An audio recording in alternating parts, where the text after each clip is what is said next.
Jerry Brown here with Jerry Brown Travels. Laura here. Well, today I'd like to answer some comments that people made about a video we made where we were scammed by the Mexican City police. I'd like to go over some of the comments. Some of the comments said, you know, I checked it out and it's legal for you to film the police if they pull you over. Another person said that they were driving to Florida and they were pulled over by the police, and they got out of their car and actually made a video of them and got their badge numbers and their names and everything. And another person said they can't do that. They can't, you know, demand money from you. Mexico is more like the wild, wild west. I would not have taken the chance of bringing out my camera and filming them and shoving it right in their face. You know, these guys are right here, you know, in my face. Am I going to film him and, you know, show him? He'd have grabbed my camera and, you know what I mean, thrown it on the ground or whatever it would have been. I don't know, but it could have been that way. Mm-hmm. So I erred toward caution and trying to intimidate a policeman. No way are you going to intimidate a policeman here in Mexico or in the United States. No way. No way, you know. No way. So definitely down here even more so. They're much into the macho thing, and they're an authority figure, and they are the law. Even if they're cheating on it, they still are the law in that moment at that time. The thing is that when you make a comment, you know, to us like that, a lot of times you're taking it from the perspective of the United States law. And it's so much different down here. I'll watch these videos where they'll be filming a policeman, and the policeman will say, well, what are you filming? And he'll say, I don't want to talk to you. I don't need to talk to you because I'm on public property and I don't need to talk to you. But why are you taking a video? The policeman laughs. I don't need to talk to you. I'm on public property. You know, they can maybe be in front of a police department on the sidewalk, and they're filming the police station, police cars coming in and out. Maybe one of the policemen comes out and says, well, what are you doing? And you say, that's none of your business. You know, get away from me, you jerk. You know, this guy's, you know, this is what you watch on the YouTube, and this is acceptable in the United States. This is the type of things, this is where we've gotten in the United States, where you can belittle a policeman. And so when you watch stuff like that, then you come to another country. It is not the same at all. And so if I would have acted that way with these policemen or cartel members or whatever it would have been, man, I could have been killed on the spot. Oh yeah, that's a lot of people would get killed, right? Or I could have had, you know, literally the shit kicked out of me because you know, because they were, like I say, they were a herd of wild dogs that were surrounding our car and just yelling and you know, just really intimidating. So that's the difference between living in another country or traveling even in another country. My concerns was I didn't want to get out of the car and have to confront them face to face because I didn't know if they really were legal police officers. I didn't know if they were maybe the cartel. Now, it's been quite common down here that the cartel will get uniforms and they will put them on. In fact, they may even have cars that will look like police cars, pull you over and extort you for money. Sometimes they'll even kidnap people in that, at the extreme. So that was my concern. It's so different, you know, down here, and the laws are so different. As an example, we have a friend and their situation. So our friends were traveling in Guadalajara, and they got pulled over for a traffic violation, and he was being a real hard-nosed. The police, you know, wanted money, and our friend, he was being a real hard-nosed, and he He says, I'm not going to pay them. I'm not going to be extorted. I'm not going to pay a bribe. I don't, I'm not going to do that. We don't do that in the United States. Well, I'm not going to do that. I don't care. So he held solid to that.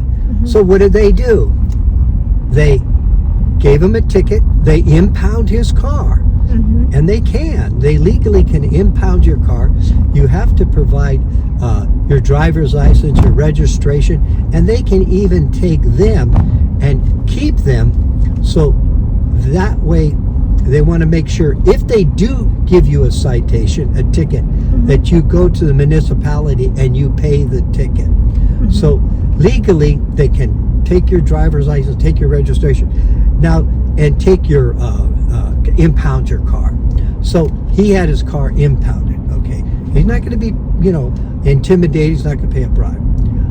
Well, the long and the short of that story was he had to hire an attorney. It took him 5 days before he could get his car out of impound. He had to pay a ticket, and he had to pay the impound fee, and he had his attorney fee.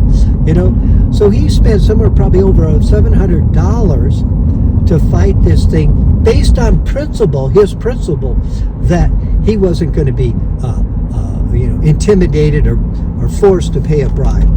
Okay, so that was the situation. I personally would have paid the fine. Maybe it would have been $75 to the policeman and gotten away. And that's sort of what was going on in my head also.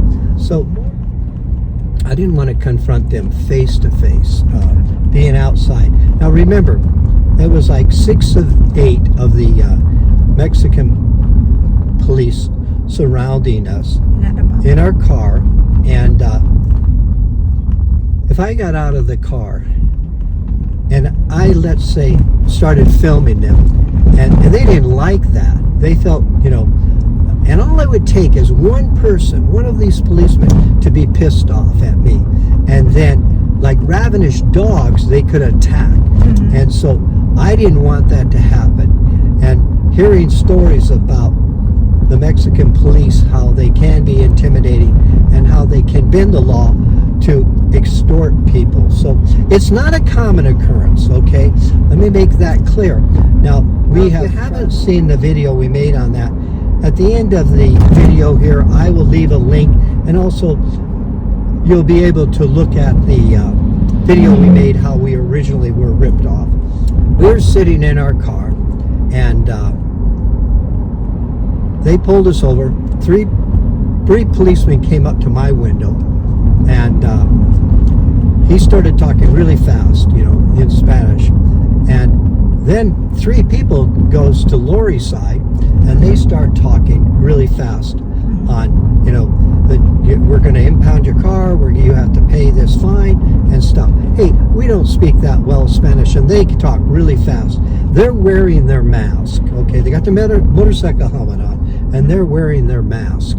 And so, I mean, it really intimidating, black, Yeah. Yeah. You can't even see their face. You only see the eye. Yeah. So they got how they'll wear a bandana around their mouth too. So this shield. So, I mean, it was really scary.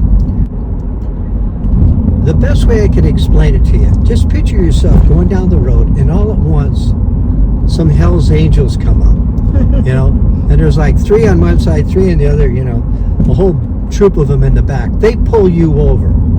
That was the same situation I was feeling.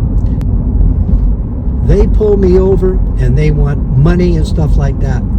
I figured it was better, because what they were telling us is that if we did not pay, they were going to impound our car, they were going to put it in a storage area, and I'm thinking, well, they're going to take us to an old junkyard out in the country, and they said, you're not going to be able to get it for 2 days, maybe even 3 days. Well, what they asked for $1,000 US.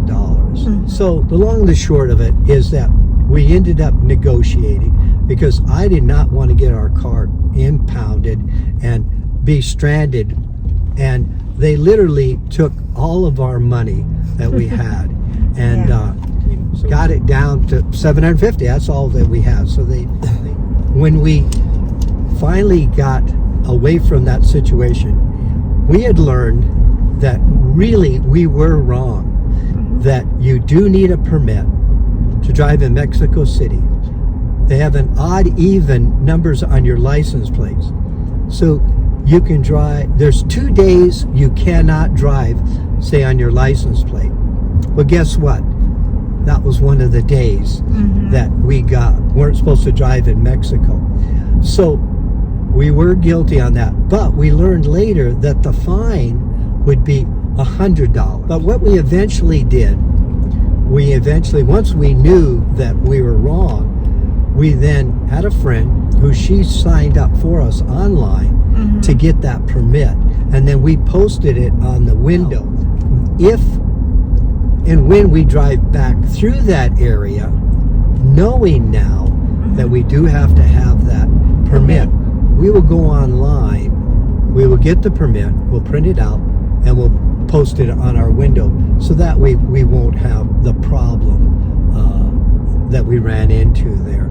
So we do take responsibility for our actions, and so that's just, some of the things is it. And now if you have some comments, please make them. I would appreciate that, and I do appreciate your comments, and I appreciate all you that made the comments. You're concerned about our welfare, and you're giving us some advice, and we do appreciate that. So please keep the comments coming, and we're always trying to learn more and more as we travel. So okay, I want to say something. You have to have permit to drive in the city. So permit is cost you nothing. Only you have to go to the site and ask for permit, and you get the paper, and then you print it out and put in your window shell, and then that way you get out from a big trouble like us. Yeah. But even you have a fine, if you do something wrong, it's not like us, because we have like a double guilty. So we didn't have a permit because we don't know. And wow, that's what I want to remind you. Yeah, that's good. We're enjoying our trip. We're on our way to where are we going, Lori? We go to Valle? Yeah. No, we go to Valle de Bravo. Yeah. Just to see our friend here, our Mexican friend there. Yeah, so that's a Pueblo Magico. We're excited to show you that in our next video. Okay, thank you. Thank you for watching.